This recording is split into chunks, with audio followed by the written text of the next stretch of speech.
அன்பானவர்களே, அன்பு வணக்கங்கள். உங்கள் அகத்திலே இருக்கின்ற ஆண்டவனை நான் வணங்குகிறேன்.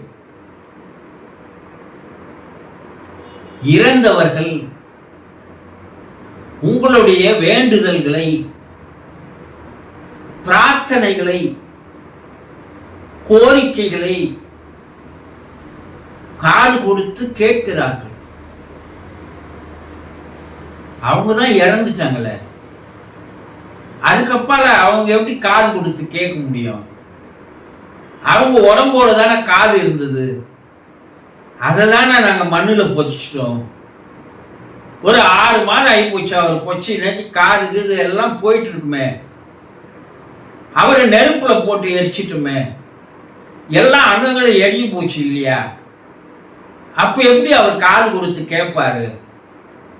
கேட்கலாம் நீங்க, இது நியாயமான கேள்விதான். ஆனா அந்த உடம்புக்குள் இருந்தது பாருங்க, ஒரு சூக்கும உடம்பு, கண்ணுக்கு தெரியாத ஒரு உடம்பு, ஆவி உடம்பு, ஆன்ம உடம்பு, அது இப்ப வெளியே இருக்கு. எப்ப அது வெளியே வந்ததுன்னா உயிர் போச்சுன்னு சொல்றீங்க இல்லையா? அந்த உயிர் தான் ஆன்மா, ஆத்மா, ஆவி, ஜீவன், நீங்க பல பேர் வச்சு அழைக்கிறது. அதற்கு ஒரு உடம்பு இருக்கு. அந்த உடம்பு தான் உங்களுக்குள்ள இருந்து இந்த புலன்களை எல்லாம் இயக்க வந்தது. அதுதான் உங்களை பார்க்க வச்சது, அதுதான் கேட்க வச்சது, அதுதான் பேச வச்சது, அதுதான் சாப்பிட வச்சது, அதுதான் தண்ணி குடிக்க வச்சது, அதுதான் தூங்க வச்சது. இந்த உடம்பு எதுக்கும், ஒரு வண்டி நிறுத்திட்டீங்கன்னா அந்த வண்டி எதுக்கும் செயல்படாது. அந்த வண்டியை நீங்க போய் ஆப்ரேட் பண்ணி ஓட்டினாதான் அந்த சக்கரமானது சுழல ஆரம்பிக்கும், என்ஜின் ஓட ஆரம்பிக்கும், எல்லாம் நடக்கும் இல்லையா? அப்ப இந்த வண்டியை இயக்கி வந்த உள்ள இயக்குனர் தான் அந்த ஆன்மா. இப்ப அந்த ஆன்ம உடலுக்கு இன்றைய கால ஆவி உலக ஆராய்ச்சியில என்ன கண்டுபிடிச்சிருக்கிறாங்கன்னா, அதற்கு பார்க்க முடியும், பேச முடியும், கேட்க முடியும். 3 புலன்கள் அதற்கு, அந்த ஆன்ம உடலுக்கு வேலை செய்கிறது என்பதை கண்டுபிடித்திருக்கிறார்கள்.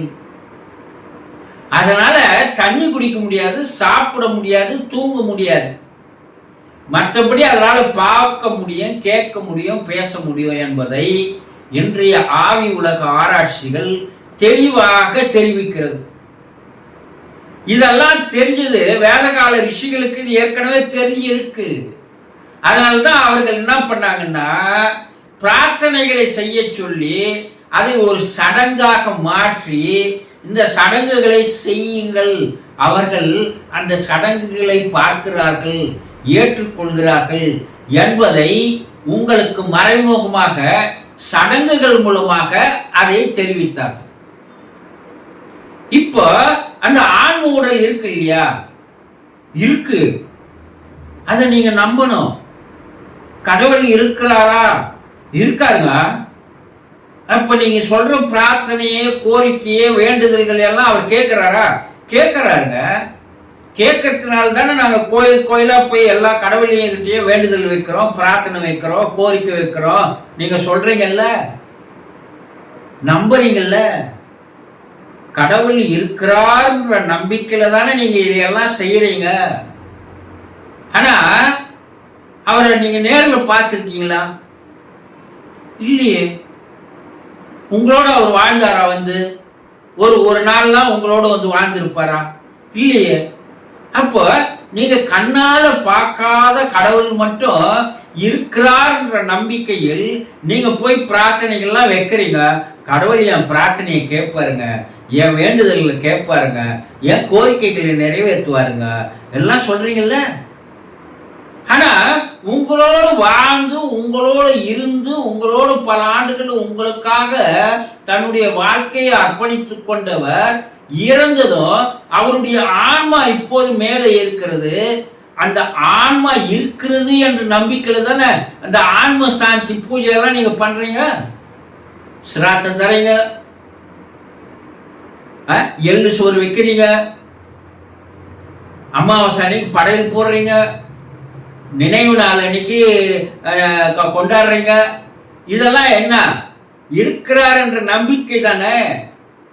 அப்போ கடவுள் இருக்கிறார் என்ற நம்பிக்கையோடு நீங்கள் வைக்கின்ற கோரிக்கைகள் எல்லாம் நிறைவேற்றுவார் என்ற நம்பிக்கை உங்களுக்கு எப்படி இருக்கிறதோ அதே நம்பிக்கை தான் இறந்தவர்கள் இப்போதும் இருக்கிறார்கள். அவர்கள் மறுபிறவி எடுக்கின்ற காலகட்டம் வரைக்கும் அவர்கள் உங்களோடு தொடர்பில் இருக்கிறார்கள். நீங்கள் வைக்கின்ற பிரார்த்தனைகள், நீங்கள் வைக்கின்ற கோரிக்கைகள், வேண்டுதல்கள், இதையெல்லாம் அவர்கள் நிறைவேற்றி தருவதற்கு தயாராகவே இருக்கிறார்கள், காத்து கொண்டிருக்கிறார்கள்.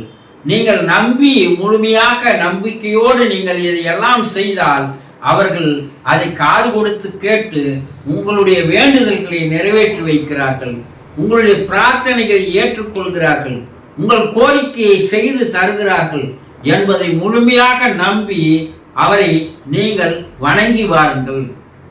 சந்தோஷம்.